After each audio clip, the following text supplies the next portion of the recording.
कभी workout miss किया है? मिस देख, मिस दो तरह से किया जाता है। पहला मिस करना मतलब सीधा सीधा मिस कर दो। सिंपल है ना? मतलब उसकी जगह किसी दोस्त के साथ नुक्कड़ पे मोमो वोमो खाओ, बाइक पे शाम को फालतू की गेड़ी माराओ, ये कराओ वो कराओ, और शाम को घर पे आके फिर बाबा जी का घंटा बजाओ। ऐसी और हरकतों के बीच वर्कआउट कहीं छूट जाता है, मतलब किया ही नहीं। देखने में वर्कआउट की, मगर वास्तव में हमने अपनी आज की वो खुद की ट्रेन मिस कर दी।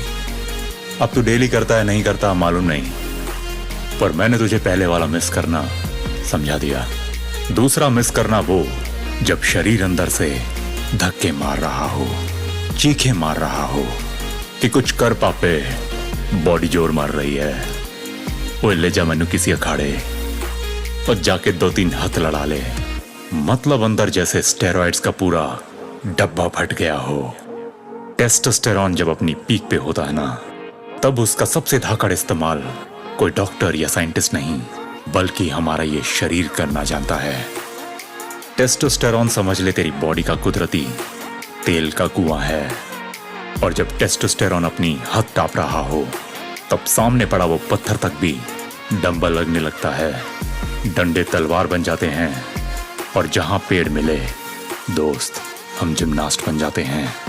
उल्टे हो जाने का, भाग के आने का, साइकिल लेके पहाड़ पे चढ़ जाने का, हर वो खतरनाक काम करने के जोखिम को उठाने का वो पागलपन इसी टेस्टोस्टेरॉन से आता है।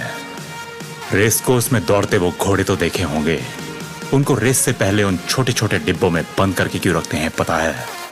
इंजेक्शन से लगा लो, चने खा के लगा लो, ट्रेनिंग का थोड़ा योगदान लगा लो, लेकिन उनका टेस्टोस्टेरॉन उस टाइम इतना ज्यादा होता है कि सामने गेट खुले नहीं और घोड़ा 6 सेकंड के अंदर अंदर 100 मीटर टाप जाता है। फिर चाहे जॉकी उसके पीछे पीछे घिसरता चला जाए, पर उस घोड़े को रोकना मानो नामुमकिन हो जाता है। ये साली टेस्टोस्टेरॉन चीज ही ऐसी है, या तो ये तुझे भगाएगा, गिरा गिरा के, चढ़ा चढ़ा के तेरे शरीर को बनाएगा, या तेरे बस बैठे रहने की वजह से तुझे धीरे धीरे शेर से बकरी बनाकर फिर कहीं और चला जाएगा। लेकिन बॉडी से पूरी तरह से निकलने से पहले ये वर्कआउट को बहुत मिस करवाता है, उसकी वो बेहतरीन याद दिलवाता है। देखे हैं वो सख्त लौंडे जो जिम में दिन में 2-2 बार जाते हैं, मजाक करने नहीं, दूसरों को ताड़ने नहीं, फोकस्ड बस अपने दिमाग पे लगाम लगा के अपने उस घोड़े जैसे शरीर को पूरा वर्कआउट करवाने के लिए। और सही में अपने वर्कआउट को दिन में दूसरी बार सलामी देने के लिए अगर कोई जा रहा है, तो या तो उसे भूलने की बीमारी होगी, या वो सीरियसली अपने वर्कआउट को मिस कर रहा होगा। तो सही में अगर हम वर्कआउट को पहले वाला मिस नहीं, दूसरे वाला मिस करेंगे, तो वेट्स में तुझे वजन नहीं, इस धरती मां का ये खिंचाव, इसका गुरुत्वाकर्षण, इसका प्यार नजर आएगा। और ये तो मां है, अपनी ओर ही बुलाएगी, पर तुझ में इसके प्यार को ऊपर उठाने की, उस तलब के होने को असली वाला वर्कआउट मिस करना बोलते हैं दोस्त। और इस तलब को बरकरार रखने के लिए बस हर रोज थोड़ा थोड़ा ऊपर उठाना है, वेट को भी और उसके साथ साथ खुद को भी। एक दिन जब इकट्ठे ऊपर जाना ही है, तो धीरे धीरे हर रोज खुद को ऊपर उठाकर उस खुदा के काम को थोड़ा आसान क्यों ना कर दें।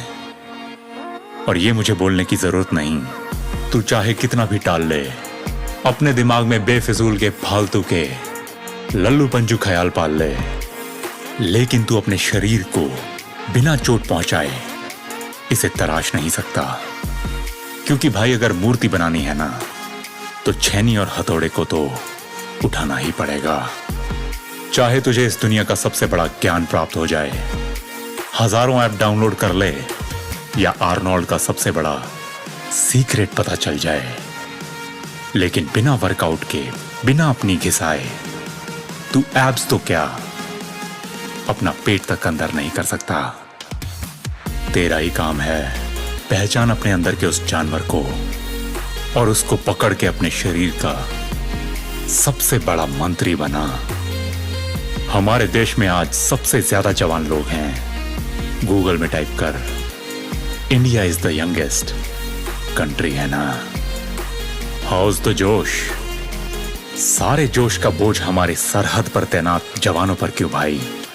ये चीनी अगर घुस गए तो इनके सामने क्या टिकटॉक पे नाच के दिखाएगा? मुझे नहीं मालूम तेरा जिम बंद है या खुला है, मगर ये जरूर मालूम है कि उस खुदा का दरबार हमेशा खुला है। कुछ भी आए कुछ भी जाए, तेरा ये साला वर्कआउट किसी भी तरफ से मिस नहीं होना चाहिए। टार्जन बनना जरूरी नहीं, वो ज्यादा हो जाएगा, मगर ढोल सा पेट लिए बेटा जंगल आला भी नहीं हो पाएगा। तेरा शरीर उस वर्कआउट को कितना मिस करता है ये तू खुद जानता है, और मिस कर करके तो बेटा टारगेट अचीव नहीं हो पाएगा। बस गोलियां खत्म होती चली जाएंगी, और फायरिंग बेटा खाली पिस्तौल से नहीं होती। हर एक गोली का हिसाब देना पड़ता है। अपनी इन गोलियों को बचा के रख। ये जंग तो बेटा अभी ढंग से शुरू भी नहीं हुई।